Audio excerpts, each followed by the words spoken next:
Vamos a iniciar viendo cuáles son las alteraciones de los diferentes ciclos biogeoquímicos. En primer lugar, vamos a tratar el ciclo del agua. Primero, pues vamos a considerar que aunque cada vez somos más conscientes de nuestros impactos en la naturaleza, pues desafortunadamente tenemos costumbres muy arraigadas que hacen que cambiar nuestras actitudes y nuestras actividades sea muy complicado. Y bueno, hablando específicamente del ciclo del agua, todos los países tienen diferentes cantidades de agua y utilizan también diferentes cantidades de agua, pero generalmente las utilizamos para los mismos tipos de actividades. ¿Cuáles son estas principales actividades que nos están afectando el ciclo hidrológico o el ciclo del agua? Bueno, pues por ejemplo, la generación de electricidad a partir de agua. Lo que se hace es que se construyen represas donde se cambia la energía gravitacional almacenada del agua que se encuentra detrás de la presa y se convierte en energía eléctrica, que después se utiliza para las comunidades humanas. Y bueno, si bien esta es una forma de energía que es renovable y que no es contaminante, pues sí tiene muchos impactos ambientales, especialmente si no se usa de la manera correcta. Lo que se hace, como vemos en esta imagen, que es de una presa en Chiapas de 1976, pues es que los ríos son represados y esto afecta la función del río, tanto río arriba como río abajo. Generalmente, pues se forma un lago río arriba y ahí se empiezan a acumular sedimentos, como pueden ser, por ejemplo, limos, mientras que río abajo, pues se reduce la cantidad de agua que está fluyendo. Además, pues muchos proyectos desvían gran parte, si no es que la totalidad del río, por un canal para obtener una caída con mayor energía del agua para generar esta electricidad. ¿Cuáles son los mayores impactos asociados a esto? Pues principalmente la variación en los caudales. Y si se desvía la totalidad del caudal, entonces es necesario establecer los llamados caudales ecológicos para evitar que el río se seque. Esto puede ser problemático tanto para las plantas como para los animales, porque pueden tener ya sea o mucha agua o muy poca agua. Y sobre todo, pues para los peces que migran, porque no pueden atravesar las represas. Las presas que no están bien administradas, pues pueden resultar en sequías río abajo y los arroyos más pequeños se secan por completo, dejando áreas totalmente sin riego. Y entonces, pues la gente tiene que buscar alternativas para tener agua. En segundo lugar, tenemos a la agricultura, porque a medida que la población humana va aumentando, pues también va aumentando la necesidad sobre la tierra, porque necesitamos más comida y para hacer comida, pues necesitamos agua. La agricultura moderna tiene un gran impacto en el ciclo hidrológico. En muchas partes del mundo, la agricultura ha reemplazado la vegetación natural con cobertura de cultivos para consumo humano y de pastos para alimentar pues al ganado que también consumimos. Y así se altera drásticamente la forma en que el agua se mueve a través de los sistemas de cuencas de drenajes alterados. Otra cosa que hay que considerar es que el agua se almacena en la biomasa, que está representado por las plantas y los animales que se cultivan o se crían. Y ahora pues tenemos un sistema agrícola global y por tanto gran parte de los alimentos que ingresan a los mercados mundiales lo que hace es que estamos exportando agua de un país a otro. Algo que está muy relacionado con lo que ustedes hacen como geógrafos, pues es el cambio de uso de suelo. ¿Y qué es lo que ocurre? Pues cuando cambiamos la cobertura de las plantas por agricultura, es decir, cambiamos de ecosistemas nativos a una agricultura inducida, entonces se modifica el régimen de evapotranspiración y las áreas se ven afectadas. Así que si antes teníamos un bosque, pues esto puede llevar a que una tierra cultivada o irrigada se vuelva árida. Otra cuestión en los cultivos también, pues son los patrones de drenaje que se cambian, porque ¿qué es lo que se hace al cultivar? Pues se cavan intencionalmente zanjas de drenaje, tanto dentro como alrededor de los campos, para evitar que haya inundación de las plantas que se están cultivando. Y esto hace que el agua se mueva inicialmente a través de un flujo terrestre y luego a través de pequeños canales hacia los ríos, por lo que se afecta la circulación original y los regímenes anuales de los ríos. Además, si a esto le agregamos que tenemos no solamente cultivos de secano, sino también cultivos de riego, pues esto nos incrementa la alteración en el ciclo del agua. El riego artificial de la tierra pues se da a aquellos lugares donde no se obtiene suficiente agua a través de la lluvia y por tanto se utiliza más en algunos países que en otros, sobre todo en las tierras áridas o en las tierras secas, donde se requiere más cantidad de agua. Y también se utiliza más el riego en aquellos países que tienen comunidades agrícolas más grandes e intensivas. ¿Cuál es el problema con el riego? Bueno, pues es que se elimina el agua de su fuente natural y muy a menudo pues se causa la lixiviación y la escorrentía donde se usa. Esto hace que se eliminen los nutrientes del suelo y que los agricultores tengan que usar más fertilizantes para mantener la productividad de sus cultivos, mientras que con estos fertilizantes pues el agua se contamina. Y otro gran problema es que se puede ocasionar la salinización. Si se extrae una gran cantidad de agua, entonces salinizamos los suelos. Otro gran problema, pues, es la deforestación. La deforestación o la tala de árboles tiene un gran impacto en el ciclo del agua, pues a medida que cambian los climas locales y globales, estamos cambiando el régimen del ciclo del agua. Normalmente, los árboles liberan vapor de agua cuando transpiran. Y esto pues hace que haya una humedad alrededor. Entonces tenemos un ambiente relativamente más húmedo cuando tenemos una mayor cantidad de cobertura vegetal. Después esto pues sube a la atmósfera y se condensa y se precipita. Por tanto, si hay una deforestación, se puede afectar el clima y va a haber menor cantidad de agua que se evapore a la atmósfera y por tanto, pues también va a haber una menor cantidad de lluvia. Y a nivel local, ¿qué es lo que puede pasar?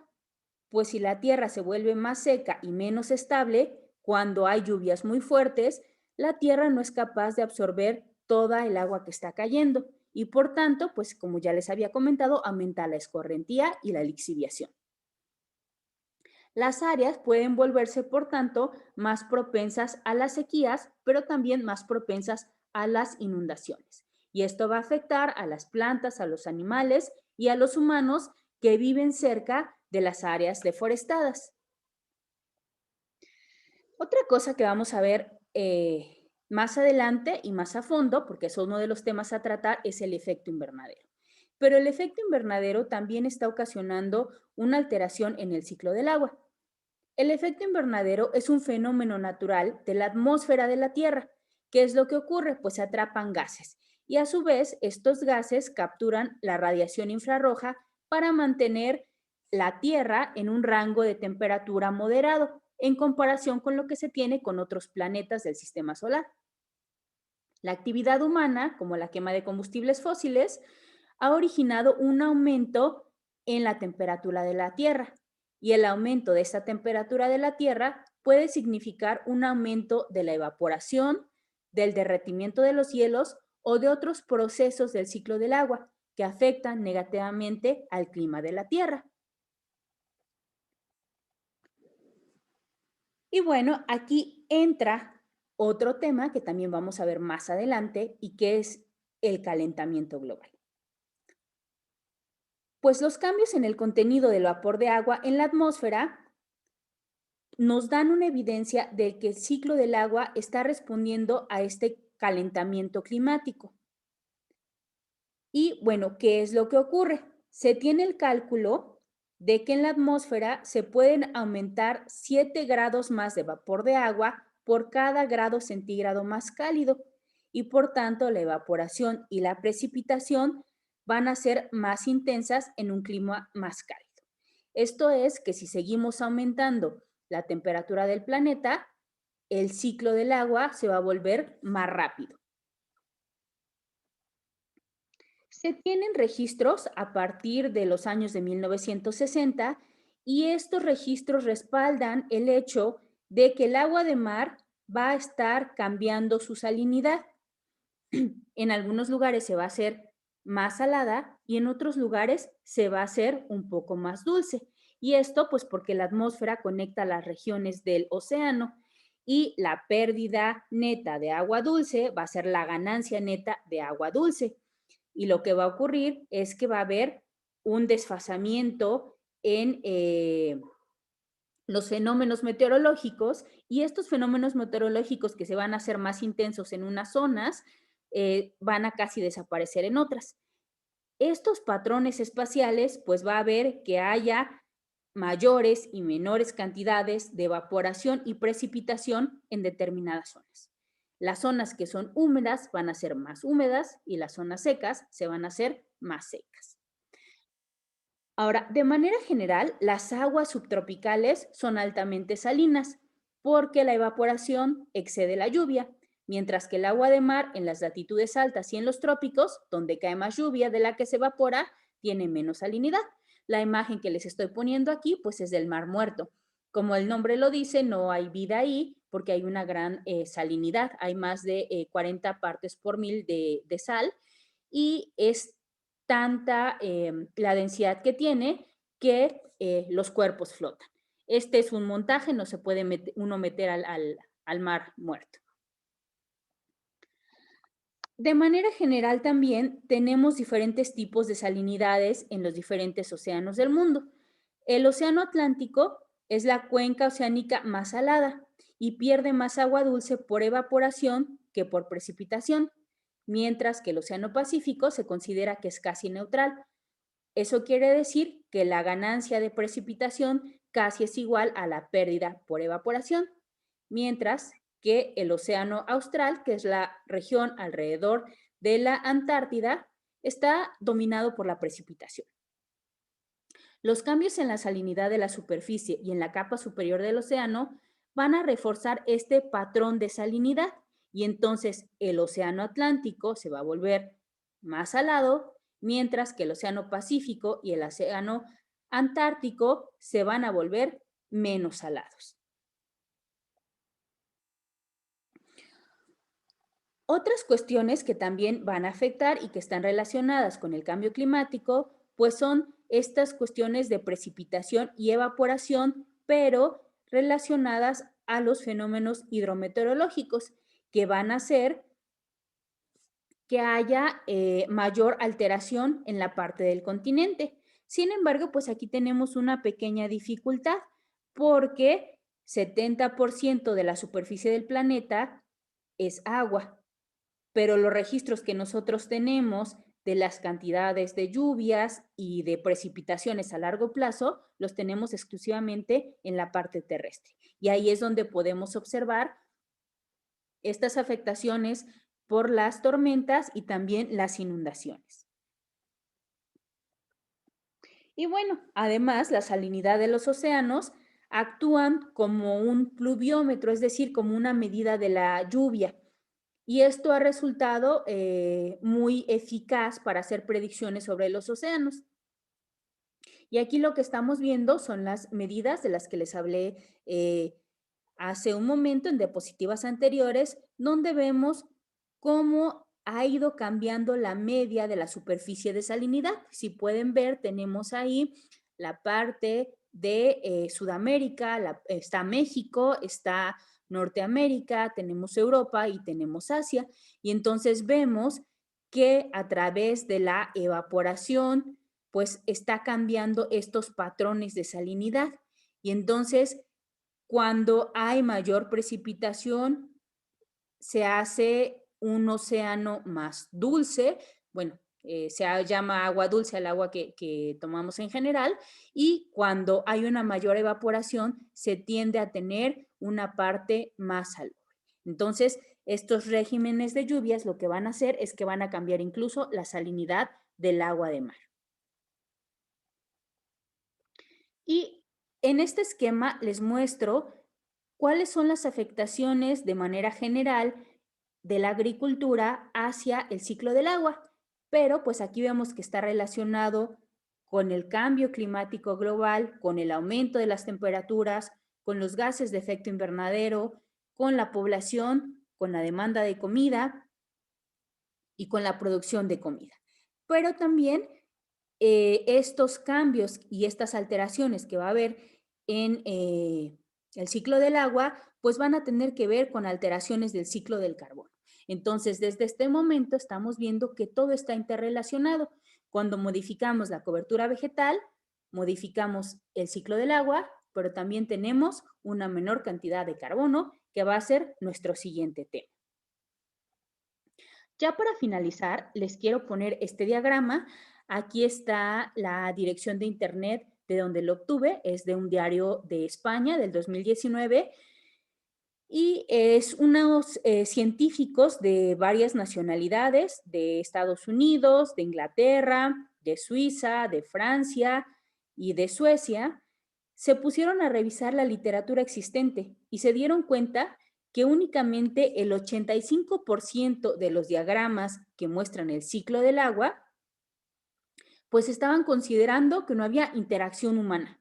Y entonces, pues es como el ciclo del agua que les dejé ver en el video. En cambio, solamente el 2% de estas imágenes trató de hacer alguna interconexión del ciclo del agua con los humanos. Y David Hanna, que es un profesor de ciencias del agua que trabaja en la Universidad de Birmingham, en la entrevista que dio a este diario, dijo que el diagrama del ciclo del agua es una mala representación porque no incluye el factor humano y de esta manera disminuye nuestra conciencia sobre la inminente crisis mundial del agua. Al dejar de lado el cambio climático, el consumo humano y los cambios en el uso de la tierra, estamos, en efecto, creando grandes brechas de comprensión y percepción entre el público e incluso entre algunos científicos. Y bueno, aquí entra parte de lo que hacemos cada semana con nuestras noticias y es cómo perciben la población en general lo que estamos estudiando aquí. Si buscamos ciclos del agua, pues nos va a salir un ciclo muy bonito y nos va a salir como si todo estuviera perfecto. Pero pues aquí en este diagrama podemos ver que las actividades humanas nos van a afectar el clima, el suelo y el uso del agua. Vamos a tener agotamiento y contaminación del agua, vamos a tener una expansión de las zonas áridas y vamos a tener nueva contaminación en las zonas del agua. Más adelante lo vamos a ver con el ciclo del nitrógeno. Y por otra parte, al alterar los suelos, también estamos alterando el ciclo del agua porque vamos a tener una volatilidad en los niveles de masas de agua por el uso de la tierra. El uso de la tierra nos va a afectar la evapotranspiración y también la llegada de vapor a las corrientes de aire. Y esto pues va a hacer que a su vez haya daños por inundación debido a que se cambia o se modifican los por diques, presas y drenajes y también va a haber pérdida de los humedales y de las llanuras de inundación. Y pues en la parte del clima vamos a tener climas extremos, ya sea sequías o vamos a tener inundaciones. Va a haber incrementos de la temperatura y eso va a hacer que haya un cambio, una intermitencia en los caudales del río. Vamos a tener también un deshielo, que ya está siendo un deshielo permanente, también se está deshaciendo el permafrost. Vamos a tener aumentos en el nivel del mar y por tanto también pues una mayor entrada de salinidad, ya hablamos de la modificación de la salinidad en los océanos y pues también puede haber alteraciones de las corrientes oceánicas y de las conexiones asociadas con los climas terrestres. Entonces, pues ya nos ahorraron unos de los trabajos que yo les dejo, que es incluir en el ciclo del agua las alteraciones por parte de los humanos, porque ya la hicieron el año pasado.